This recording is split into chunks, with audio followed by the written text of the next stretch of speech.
Okay, Ryan. Let's read this book. Okay. Giraffes can't dance. Can I read mine? Yeah. Gerald was a tall giraffe whose neck was long and slim, right? But his knees were awfully crooked. He couldn't dance, Ryan. It's a story about a giraffe who couldn't dance. He felt bad. All the animals could dance in the jungle. They all laughed at him. But his knees were awfully crooked and his legs were rather thin.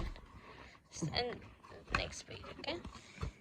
Now, every year in Africa, they hold the jungle dance where every single animal turns up to skip and prance.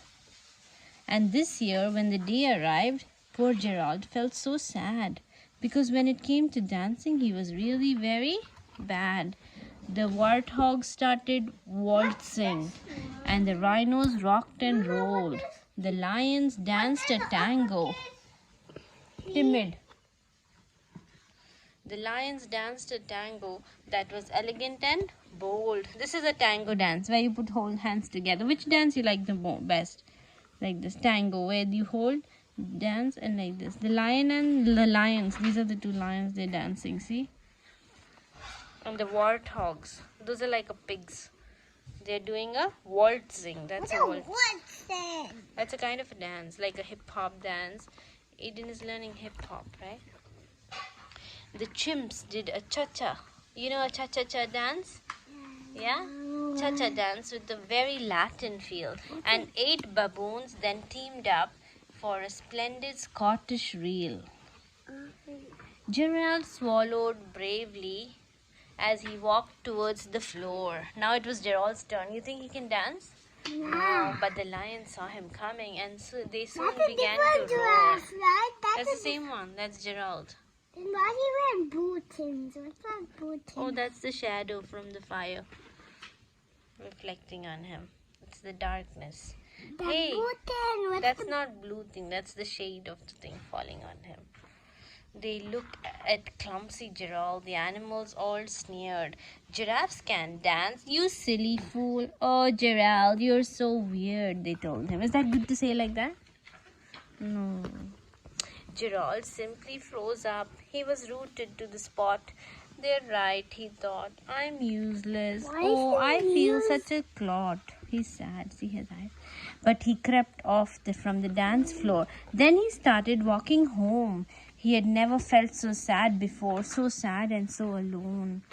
And then he found a little clearing. Clearing means there's space. And he looked up at the sky. The moon can be so beautiful, he whispered with a sigh. Listen to the swaying grass and listen to the trees. To me, the sweetest music is those branches in the breeze. So imagine that the lovely moon is playing music just for you. Everything makes music if you really want it to. With that, the cricket smiled and picked up his violin. Then Gerald felt his body do the most amazing thing. His hooves started shuffling, making circles to the ground. His neck was gently swaying and his tail was swishing around. And then he threw his legs out sideways and he swung them everywhere. Then he did a backward somersault and leapt up in the air. Gerald felt so wonderful. His mouth was open wide. I am dancing. Yes, I'm dancing. I am dancing, Gerald cried. Then one by one, each animal who'd been there at the dance arrived while Gerald boogied on and watched him, quite entranced. I finished. They shouted, "It's a miracle. We must be in a dream. Gerald's the best dancer they've ever seen." How did you learn to dance like that? Please, Gerald, tell us how. But Gerald simply twirled around and finished with a bow. Then he raised his head and looked up at the moon and the stars above. We all can dance, he said, when we find music that we love.